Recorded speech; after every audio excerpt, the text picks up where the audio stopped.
In this lecture, I'm going to talk about emotions and emotional management. And in the end, you will have a better understanding of why we have the emotions we have, and the relationship between stress, overactivity, the nervous system, and how that produces unpleasant emotions, and how you can be better at tuning into your emotions instead of fighting them, melting unpleasant feelings. And I would like to start with a story when I met my husband 10 years ago. And I was so amazed by him and also envy of him for being so happy all the time. He felt like he was happy and content. He woke up in a good state almost every day. And also he saw like problems or obstacles, he saw like challenges. And I remember that, and I said to him that it seems like you never have anxiety. Have you ever experienced anxiety? And I said, yeah, believe me, I've been where you are. Because I was like, I was functional, but I was pushing myself a lot. And he said, I have been there, and it's just that I also experience unpleasant emotions, but I meditate on them. And at the same time, when we met, I had an old dear friend staying with me because he had broke up with his girlfriend. And both of us, we came from working class background, and we came from a remote small town in Sweden, and we have made it through to Stockholm and through prestigious university trainings, and we had our degree now and good jobs. And especially Anders, he was driving himself hard. He was a CEO of a big company, and he was like sort of the jet set. He was always out and about doing fancy things and earning a lot of money, and that kind of lifestyle. And both of us, we made fun of Jonas because every time we we left the apartment in the morning, he was still sleeping, and when we came home, he was always resting, or what we thought was resting. In hindsight, we found out that that was his meditation routine, or maybe he was resting a little bit also. But anyway, and we were like, how is it possible? How can a guy achieve so much at the same time rest so much? Like, when does he get his work done? Because we knew that he was not a slacker. I mean, he was running his own company. He had been in the special forces. He spoke 5 languages, and he had 3 degrees. And it's like, how is it possible? And it felt like Anders and I, we only had a strategy of pushing ourselves.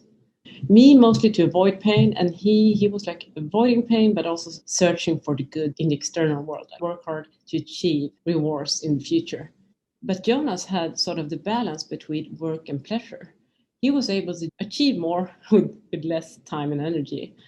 And when I found out more how he did his meditation, it was one thing was melting unpleasant emotions. That if he felt something, if he was uncomfortable, he used his meditation to sort that out and melt and get back to baseline, to the good state again.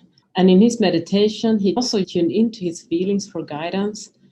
And he was very good at discern like what is important and what is not. So he can sort of spend his time and energy on the things that was really important and skip the rest. And that I realized later that that was what he did through introspection and meditation and also emotional management.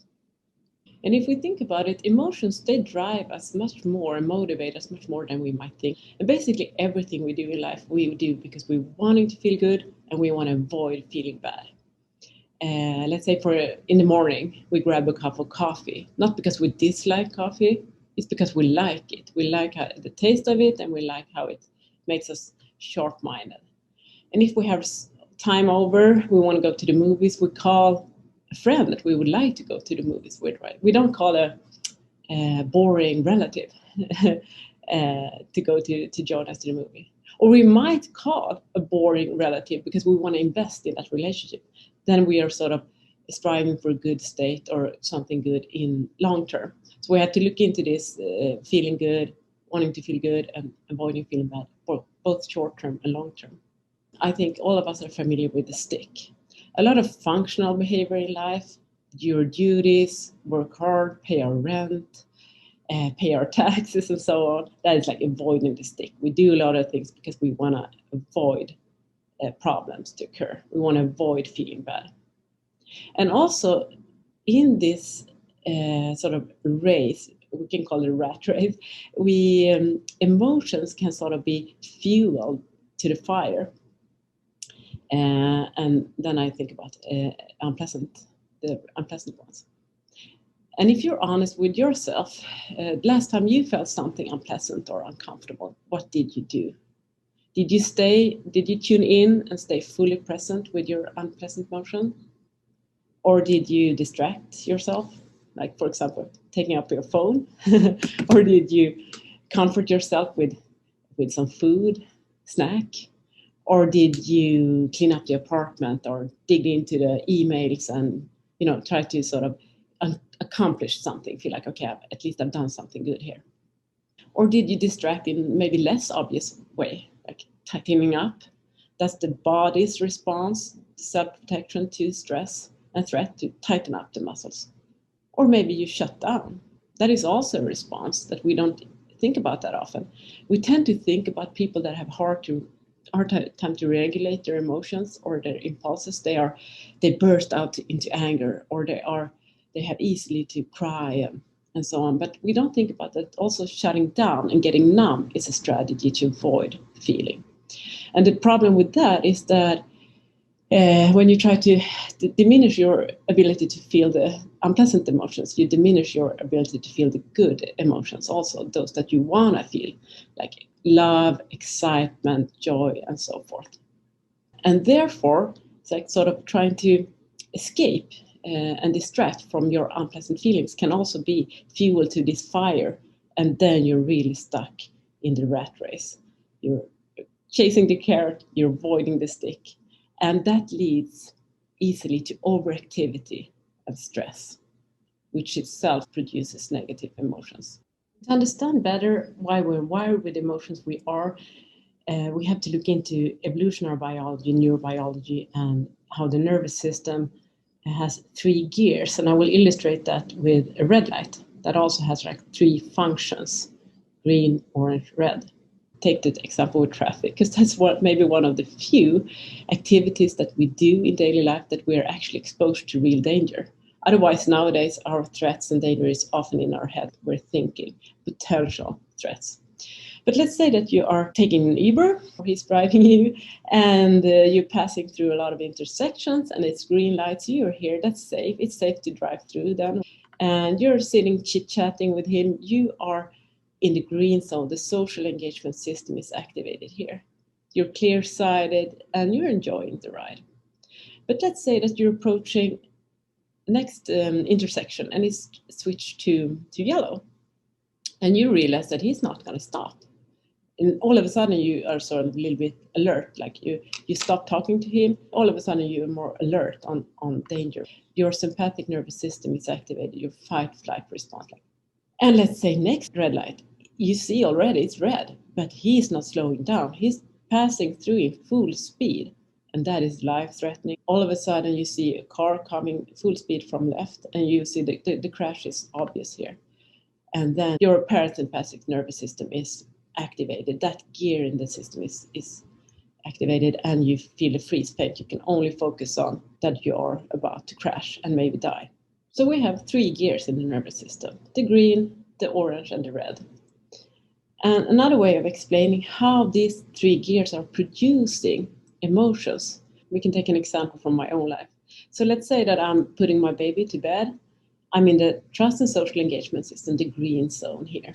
I'm enjoying life. We're skin to skin, cuddling in bed. I'm nursing her, so a lot of oxytocin is producing, and I'm enjoying life. And here I have access to a lot of great feelings like happiness, love, gratitude for my life. And now she is put to bed, and I have to prepare for tomorrow because I'm heading to work. And I only need to bring up the computer because I want to look into, the calendar, the emails, and so on to prepare. I switch to the fight flight gear, the struggling gear. And I look into my mail, and I start to feel a little bit anxiety, like I feel like I'm behind. There's so many things to do. How will I be able to make it? And I also feel irritation because there's a colleague that hasn't done what she promised me to do, and now I left this green happy place, and I'll switch to these kind of emotions. And let's say that I find one mail there, boom, alert, the alarm goes off, my amygdala, the brain's smoke detector, is detecting a threat here, and that is an email from my boss and saying that, can you meet me tomorrow at 11? A client has reached out to me and he's very disappointed with your work. We need to talk. And that is like, danger, danger, danger. That's alarm for me. I'm a little bit afraid of authorities. I'm afraid of losing my job. I don't want to let people down. So that is, for me, I've activated this zone, the freeze, faint, tuning out. And I feel a lot of these tough emotions. And another way of explaining how stress and stressors are activating the stress response and the gears in the nervous system, and therefore producing different kinds of emotions. We can look into stressors, because I feel that often when I talk to friends and clients and so on, they say that, but I'm not stressed. But from a nervous system perspective, you are exposed to too many stressors, because our nervous system is not at all wired for handling the kind of context that we are in now. If we think about life 10,000 years back, we're not at all as exposed to this huge amount of sensory data that we are now. And if you think like a regular day in your life, so you have been to the university, so you've been studying the whole day, and in the end of the day, you need to also sit and study for a final exam next week, for example. You probably have been sitting for too long, you have ignored signals of hunger, thirst, or you have been overeating. Maybe you had too much coffee or sugar because you needed to get energy to push through. And your body has also been exposed to a lot of artificial lights, toxins from food, and toxins in the environment, and so on, a lot of noise and so on. And that causes physical tension in the body. And then the limbic system, unresolved emotions. You have been exposed to maybe some friends that hasn't been really friendly to you. You felt like you made a fool of yourself when the teacher asked you a question and you couldn't really answer that. And you also felt a little bit bad when you said no to that friend who wanted to have a coffee with you, but you said, oh, sorry, I have to study. And now you're a little bit worried that he's disappointed with you. And you also haven't heard back from the guy that you're dating for 2 days. And you're like uncertain what is going on. You're uncertain on his feelings for you and so on. A lot of emotional things that had happened that you haven't had time to process fully. And also, as we know, we're not only in the present moment, we also add, we worry about the future, and we dwell the past. So we can also add other kind of sensory data here. And then we have been here in the mental mind, the cortex and neurocortex. We have been thinking a lot, we have been talking a lot, reading a lot, overthinking, overanalyzing, being exposed to information overload, and so forth.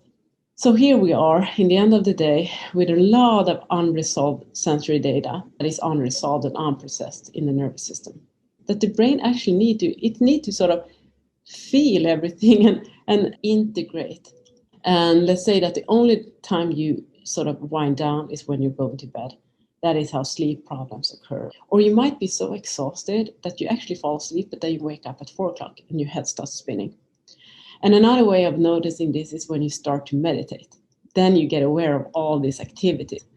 And therefore, when you start to meditate, and that was absolutely the case for me, it wasn't at all comfortable.